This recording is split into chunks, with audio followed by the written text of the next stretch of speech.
What's going on, guys? So I am back with episode 2 of Power Rangers Rundown. This time we're going over Darkness Awakening, episode 2 of season 10 of Power Rangers Wild Force. So basically getting into this, I wanted to go ahead and start by saying there were a few things that I missed from the previous episode that I wanted to go ahead and get a quick jab in on, just some things I didn't mention. Episode 1 of Power Rangers Wild Force is actually the first time in any Power Rangers series that the main villain of the series did not appear in the first episode. I just thought that was really interesting, something that I should have mentioned previously, but I had forgotten to. Next is I didn't get a chance to talk about some of my other favorite things. I already talked about the theme song, and I made a whole post about that, going over, who did you love the theme song, hate the theme song. There was also that poll where everybody seemed to love the theme song, so that was nice. And another thing that I really wanted to go over was the suits. The Wild Force suits I didn't really get a chance to talk on and speak about like how much I like them and how cool they were. I really do like them, particularly the Black Bison Ranger suit. I think it really looks cool. The helmets in particular, I think, are the best looking part of the suits. The fact that they're just so detailed and very animate with the animals that they are embodying. Like, I just love the horns on the bison helmet. I love the shark teeth of the Blue Ranger, and everything just looks really nice. Everything looks really nice. The head feathers on the Eagle Ranger, it all looks really good. So that being said, I really wanted to go over and talk about this series, this episode's director, this and last episode's director, Koichi Sakamoto. And I really just wanted to bring him up real quick just because as part of the rundown, there's always got to be some kind of informational thing going on here. At least I think so. Like, it's got to be more than just my reactions. But basically, Koichi Sakamoto was a director for both Super Sentai and Power Rangers. So he was pretty much coming back and forth between episodes he would produce or episodes he directed for Super Sentai, as he was a big fan of that show and, did a lot of the episodes. And he's a stunt choreographer, and he's able to translate those skills to the Power Rangers show and actually make decent episodes with the knowledge of being able to adapt the Super Sentai and how I envision it is that's how I see it. But yeah, I just thought that was really cool getting directors from Super Sentai over into Power Rangers. I didn't really expect that or anticipate that, so it was really cool that we could see that. But anyway, let's go ahead without any further ado, jump into episode 2, Darkness Awakening.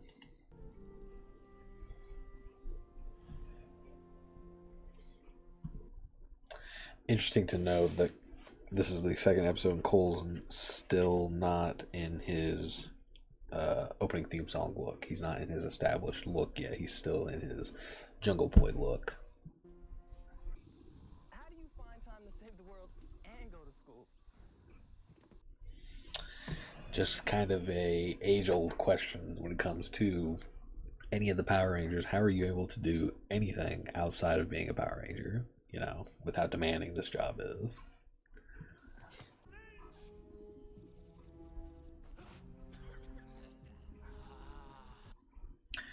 So basically, our first look at Master Org here, something's mysterious, something's different about him. We don't know what it is yet, but it's just very, what's going on with this guy? Like, he's still engulfed in shadow. We still don't know anything about him. Toxic is saying there's something weird about his appearance, so let's just see how this kind of unfolds. If we can find out what that is. Do whatever you want, leader. We have an org to stop. Let's go. A little bit of animosity there from Taylor concerning Cole being the Red Ranger / the leader after she's been the leader for so long, it seems. And it is also, like, in her defense, Power Rangers rarely talk to the enemies. It's more of like you don't escalate things and then we'll kind of see what happens from there. But for the most part, it's pretty much hands all day, every day. Besides, he's with Alyssa. He'll be okay. But he's our leader. Ooh, Danny boy, let's just slow our roll here.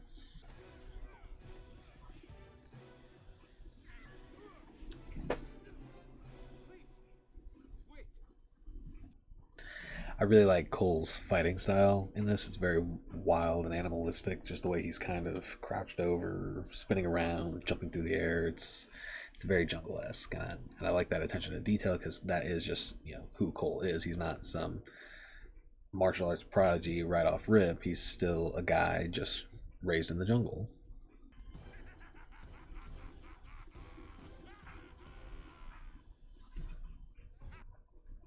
Cole, I guess, now coming to the realization that these orgs are, you know, they're just pure evil. There is no redeeming quality to them, and it makes me wonder. Like, Cole definitely has powers of some kind at this point because his ability to, I guess, listen for heartbeats is like tied to some kind of super senses. He's got this innate ability to just jump through the air at really ridiculous heights.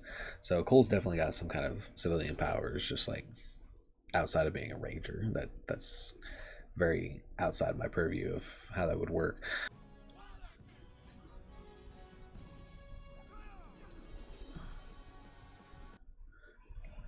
So this now leads me to like the next thing I forgot to talk about really in the last episode was the morphers, the growl phones, as we see them. How exactly do they work? So basically, with Power Rangers morphers all throughout history, they work either one of two ways. Either one, they are in there's a magical device, some kind of ancient artifact or something of the sort, that is then linked to a morpher. The morpher taps into that object and then is able to then access the morphing grid, which then lets Rangers morph.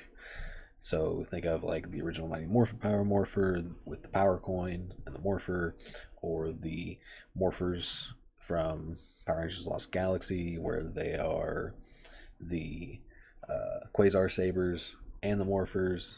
The Quasar Sabers are the access to the morphing grid, or even Power Rangers Zeo, where there's the Zeo Crystal and the Morpher Zeonizer uh, draws power from Zeo Crystal, which then draws power from the morphing grid. Now, then the other way, the other method of morphing and how morphers work is that the morpher has to be a highly advanced technological device. Think Time Force, think Lightspeed Rescue, think SPD, where it's usually just the technology is so advanced it can link directly into the morphing grid without some special artifact. Now, it's just not entirely clear to me yet how exactly these morphers work. Are they, because there's definitely this like ancient mysticism element to the show so far with Princess Shayla, the Animarium, the origin of the Wild Zords, exactly like where they come from, how they play into all this, because again, a lot of those things from the previous, Power Ranger series that I've mentioned make it to where there's some explanation of how the Zords are connected to the morphers and the objects and the morphing grid and all that stuff. Um, but it's not entirely super clear here yet. And I'm thinking that maybe there's something to do with the animal crystals that they have, because the animal crystals are what connect them to the Zords, but do the animal crystals connect to the growl phone, and the growl phone feeds off of that to create the morphing? Not sure yet. Hopefully, with like some more analysis, I'll be able to like really decipher what's going on here. But if you know, let me know in the comments below. Wow, the Wild Force Megazord. Pretty decent looking Megazord overall, I'd have to say. Nothing too crazy, but yeah, this is our first introduction to this Megazord from episode 2 onward. I'm sure we're going to be skipping any interaction where just the Zords themselves are fighting, so it's always going to go right to the Wild Force Megazord, but I just find that really cool. It's a nice Megazord overall, Give it a B. It's very average.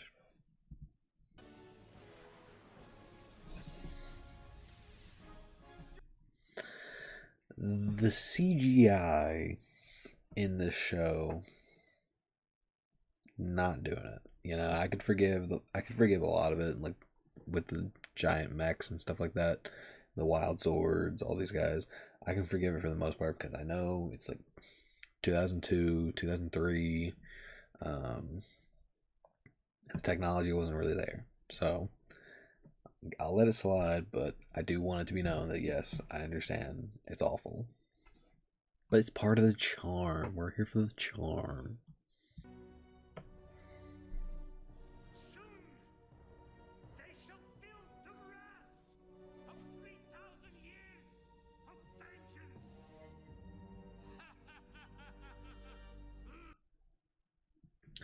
So now we get to see Master Org in plain view. His design is fine, I guess. I'm sure it gets better over time, um, but it's just very plain Jane. I'm not really a big fan of the color.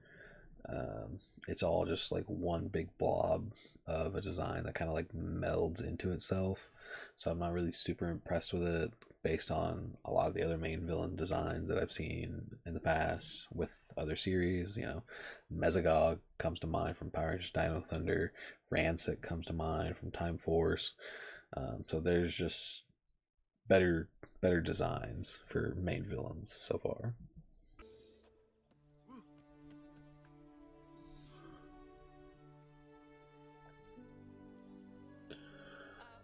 Much better.